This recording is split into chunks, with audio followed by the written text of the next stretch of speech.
Hello, everybody. It's Jason Calacanis here. You are tuned into the This Week in Startups feed. This is not This Week in Startups. This is an interview that I've agreed to do with the Harvard Business School, or one of the students up there, who's probably paying like 60 grand a year to learn how to run a business. And he asked me if he could interview me for a project. I said, sure, of course you can interview me for a project, provided I can record the conversation and get a free episode out of it for This Week in Startups that I can send to the list. Bonus content. Harvard Business School student, introduce yourself. Hi, I'm Nathan Lasche. I'm a second-year student at the Harvard Business School, and yeah, so I'm doing a project on entrepreneurship and basically finding the idea, the right idea that you're looking for, and decided to give Jason a call, and he agreed to do the interview. So excited to be here, and thankfully gain some more knowledge aside from the 60 grand a year we're paying here at the business school. Is it about 60 grand a year, 70 grand a year? What's the actual tuition? I think it's around 45, I'd say. So it's it's still outrageous, but it's at least not quite as bad as 60 or 70. Okay, and so did we lose his Skype? No, I'm here. Okay, you froze in the TriCaster, but so go ahead and ask a question. Great, yeah. So just to give you a little background, what I'm really trying to understand is a little more about when you want to start a business, but you don't necessarily have the idea, and how you go about finding the right idea or searching for something that you think really works, and particularly in the context of working as an entrepreneur in residence. So you were at Sequoia before Mahalo, and would love to hear a little bit more about your experience as an EIA at Sequoia, and how you went about finding the idea for Mahalo while in that experience.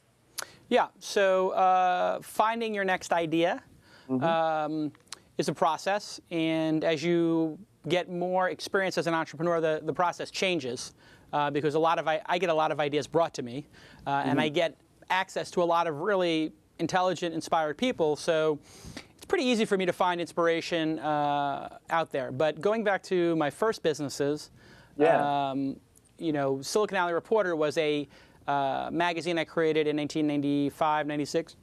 And that became a very big business with 70 employees and $12 million a year in revenue. And that business started because I had met Esther Dyson, who is a technologist and angel investor who wrote a newsletter called Release 1.0. And I had read Release 1.0 and heard from everybody who was in the CD-ROM industry and the software industry that she was very important. And I had read in the New York Times that Bill Gates responded to her phone calls and asked her questions, and she ran a conference. And I said, wow, to be important, you need to have a newsletter. I want to be important. I need to start a newsletter. So my inspiration was really seeing Esther Dyson, and then also seeing all of my friends who were into computers start websites and start chat rooms on Prodigy and Delphi. And I said, wow, there's no coverage of this, and the coverage of it gets it wrong. I could actually create a publication that focuses just on this. And if there's other people who think like me, I might be able to get 1,000 people to subscribe to it. And when you find a beach that is pristine, and the tide is coming in, and the waves are beautiful, and it's a great day, that's awesome, because you're surfing a beach that nobody else has discovered. It's all yours, and the tide's coming in. And that's what happened in my first business. My second business, Weblogs Inc., I had been transitioning out of email newsletters and print and conferences, and one of my employees, Rafat Ali, had started a blog called paidcontent.org while working for me. And he said, oh, is it okay, boss? I found out that he was doing it on the weekends. He said, is it okay if I do this? And I said, yeah, it's fine, Rafat, who was a 23-year-old kid and very talented at the time. I said, don't worry about it. Blogs will never be anything. That's just personal journals. It's not a business. And I dismissed it. And then I found out 2 years later, I read an article that he was making $60,000, $70,000 a year blogging for a couple hours a day in his underwear. And I said, wow, that's double what I was paying him for his first job out of school. Maybe there is something to blogs. And started Weblogs Inc. And also one of the other people who had worked with us was Sheni Jardin, who went on to work on Boing Boing, and she had gotten a gig on NPR and became very famous. And so I saw these two little signals that said, hey, maybe there's a beach over there. And Rafat Ali and her were sort of these little stars in the sky. And then I saw Gawker, and I said, wow, these things are interesting, these blogs. It could become a business. They remind me of newsletters and emails, so I went over there. And I built that business and sold it. And then on to my third business, Mahalo. When I was at AOL, which I had sold my previous business to, I was watching the Wikipedia, Yahoo Answers, and search become very, very powerful in terms of revenue, user engagement. Just, these are the top sites on the internet, Google and Wikipedia, and even Yahoo Answers. If you separated it out, just the Yahoo Answers piece, if you separated that out of Yahoo, it would be in the top 15 sites, probably like 12, 13, or 14 with 50 million people a month in the United States and 300 million globally. I said, wow, there was something there to the exchange of knowledge and learning that's changing and that's growing. I think I could do something in that space. And so there are themes that you see out in the marketplace, and then there are techniques that you learn you're good at. And some of the things I was good at was creating a brand, naming a brand, finding talent, developing talent, creating systems that managed creative talent, monetization, raising capital. And so when you find out what you're good at and what you enjoy doing, and then you superimpose that upon whatever the latest trend is, I'm good at finding talent. I found Rafat Ali and Clay Shirky and other people who wrote for Silicon Valley Reporter magazine, and I applied it to print and email newsletters. Then I found Peter Rojas and other bloggers, and I applied that to the blogging medium.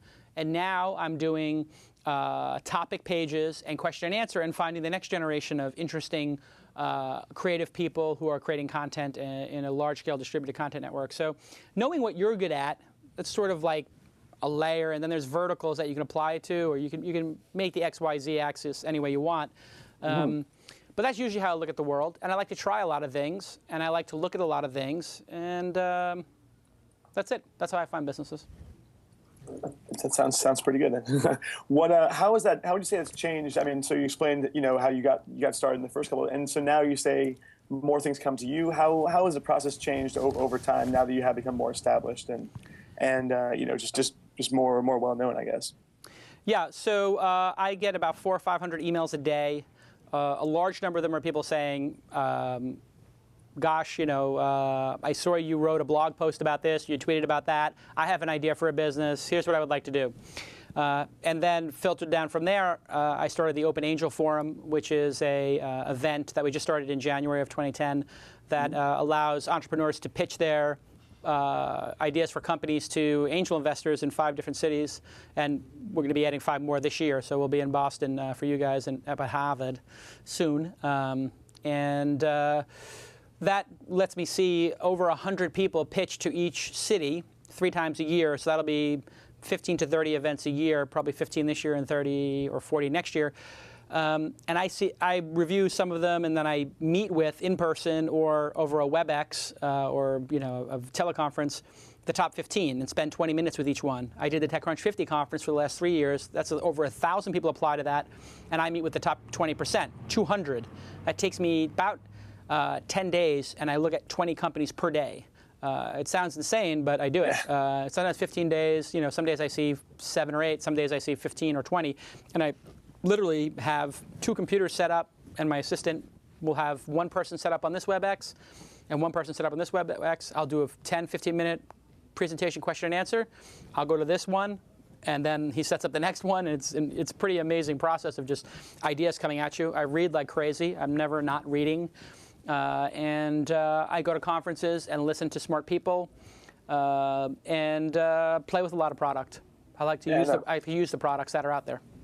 Exactly. So, I mean, being exposed to so many different channels, it just makes sense that you would find where the gaps were or what can be improved on, and then just work on that. So. And traveling. Absolutely. I do a lot of speaking gigs, so I get to travel around the world, although I'm taking 2010 off from doing speaking gigs and focusing on my new daughter, and also focusing on This Week in Startups as a way of communicating with people. And when you go travel around the world, you see a lot of trends that maybe aren't occurring here. And so in Korea, in Japan, there's a lot of things going on that are very different than here. People use the internet in a very different way. And as an example, virtual currency is something I saw in China and Japan a lot. And at TechCrunch 50, 2 years ago, there were 4 or 5 companies doing video games and had mentioned virtual currency in the games and buying objects. And that's where I got the idea for putting a virtual currency on top of knowledge and creating Mahalo dollars and layering that into Mahalo answers. And paying people in Mahalo dollars for building pages, and revenue share in Mahalo dollars, and spend your Mahalo dollars on prizes, and this and that. And so that's worked out brilliantly for us. And really, that's why I think as a CEO, it's good to spend 20% of your time out of the office looking at things that have nothing to do with your business. So as any creative executive, you really need to take a digital Sabbath on the weekend, take Saturday off or whatever, and just turn off your electronics and go see stuff and meet with other entrepreneurs. It's invaluable. There's all this stuff going on out there that you have no idea about.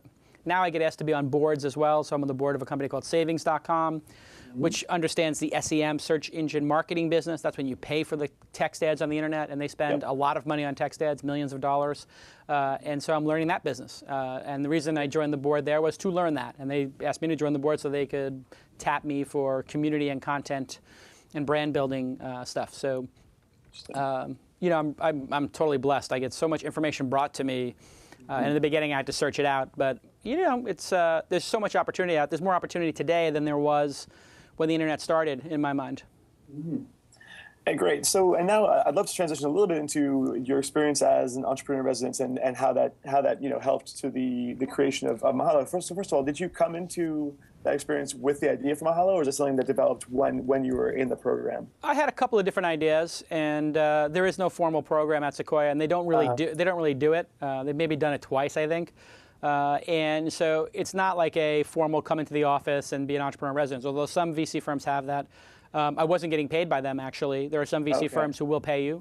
Most do, actually, but I didn't need to get paid. And it was a great way for me to have cover, air cover, while I was actually building out Mahalo.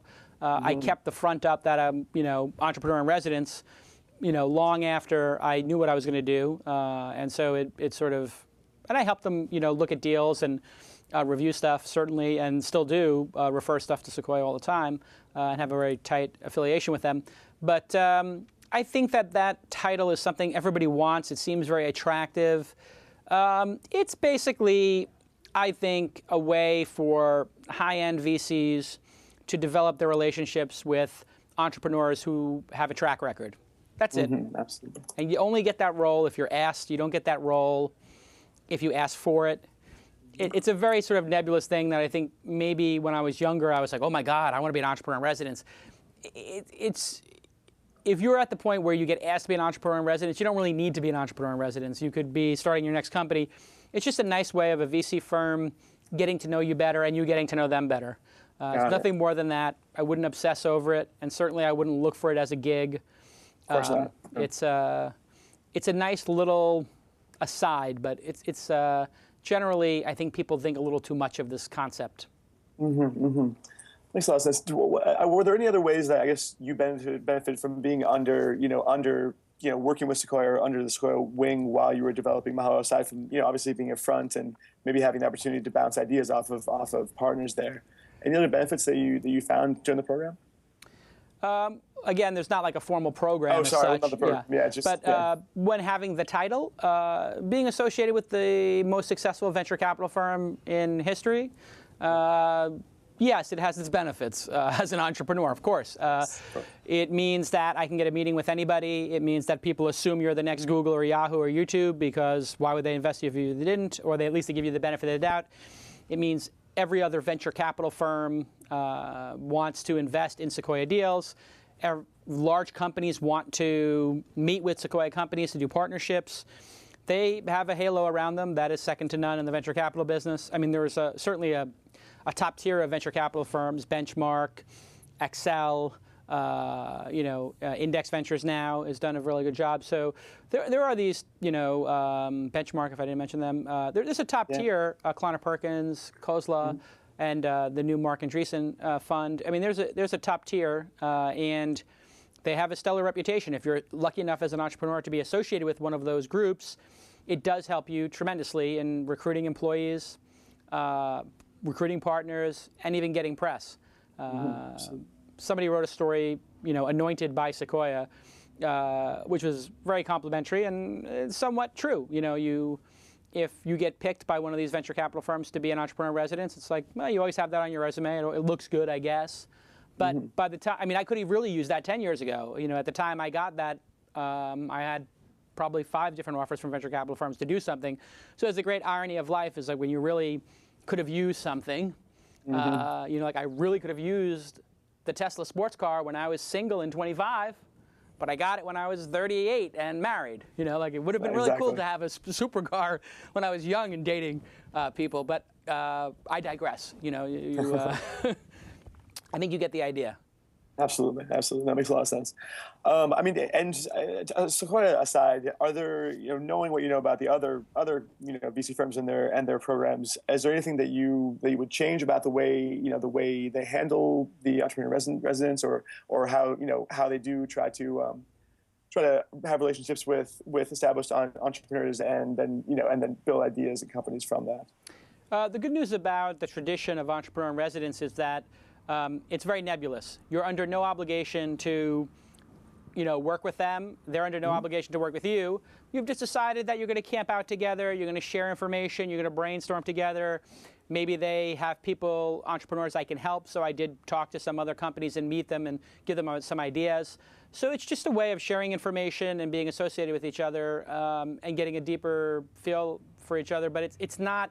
The nice thing about it is that it's not like, I don't know, being associate at a law firm or associate at a venture capital firm where they're got a rigorous process, or becoming an iBanker where they have some rigorous process that you go through and you have to suffer and train through it. It's almost like getting a title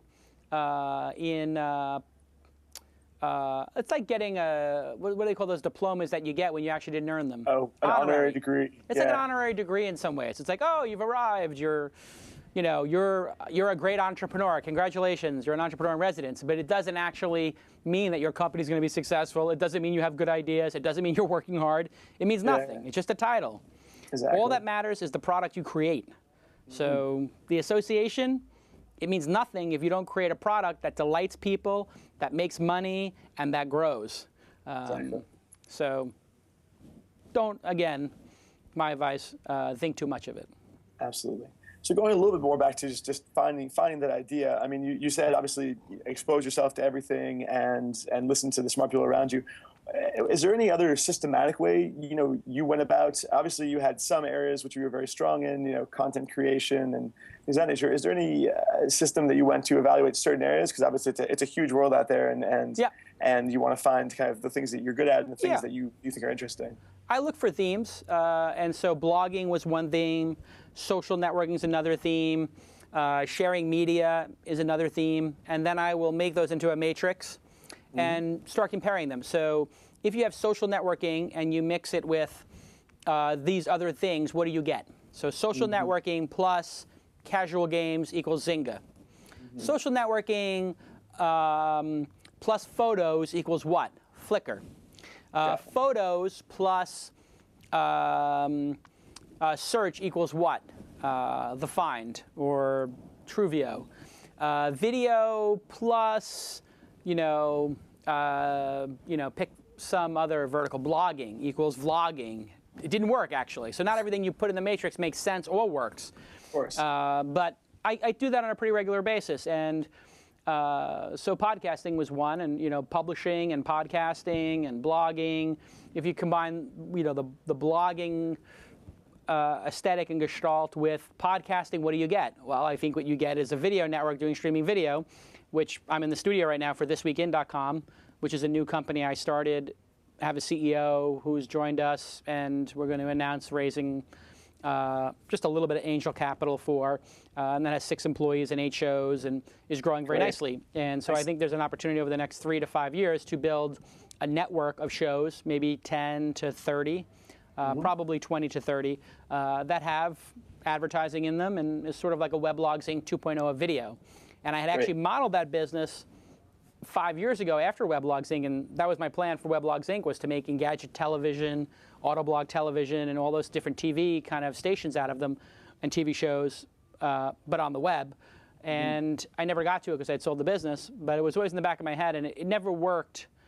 It did not work until maybe this year.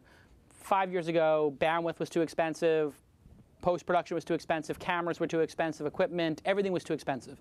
Now everything's cheap or free. So the bandwidth for This Weekend is free, streaming video, free, hosting of video files on YouTube, free, monetization and sales, revenue share. So you can actually build a lot of this stuff that 5 years ago without Vimeo, Blip TV, Ustream, Justin TV, YouTube, and other pieces of software, it would have been impossible. So sometimes you have an idea that's the right idea, it's just the conditions around it are not correct.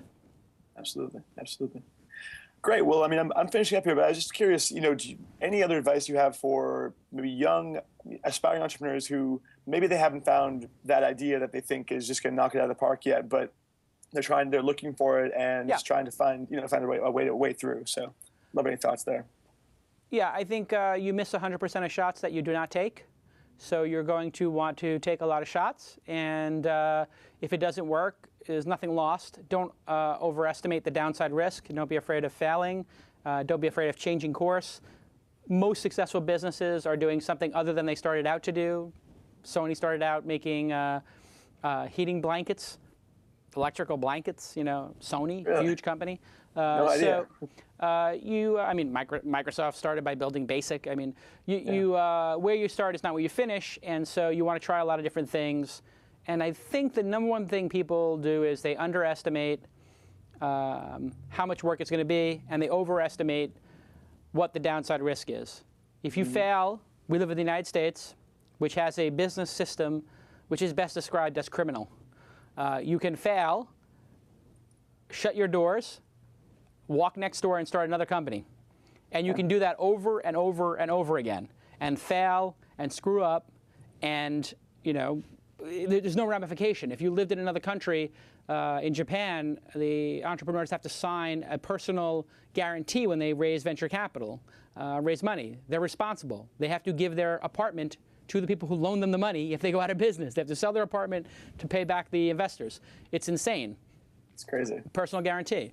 In Europe, you have to put a year's salary into escrow for employees. If you decide, this business doesn't work with 10 people, it's got to be 2 people and be a virtual business, guess what? You have to pay those other 8 employees for a year. And those kind of things are why the United States is such a great country and why we own a lot of the largest businesses in the world, especially when it comes to internet brands. So if you are here in the United States, you should take advantage of that. Start companies, try stuff, fail, start again, start again. Broken clock is right twice a day. Exactly. If you don't swing the bat, you don't hit the ball. It's pretty totally simple. Agree. A walk's as good as a hit. Yeah. If you get hit by the ball, that's okay too.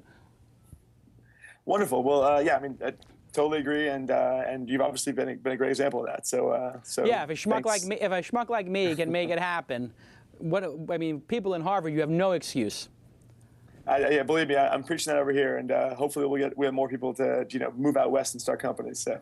Yeah, I think that's probably a good idea. There's a lot going on, and the more people around you doing entrepreneurial stuff, the better. Learn how to code. Do something hard, like coding. Not moving money around on Wall Street and trying to destroy the country. I agree. There's too much of that. So. Financial engineering is not a career. Do real engineering. Believe me, you're preaching to the choir here. So.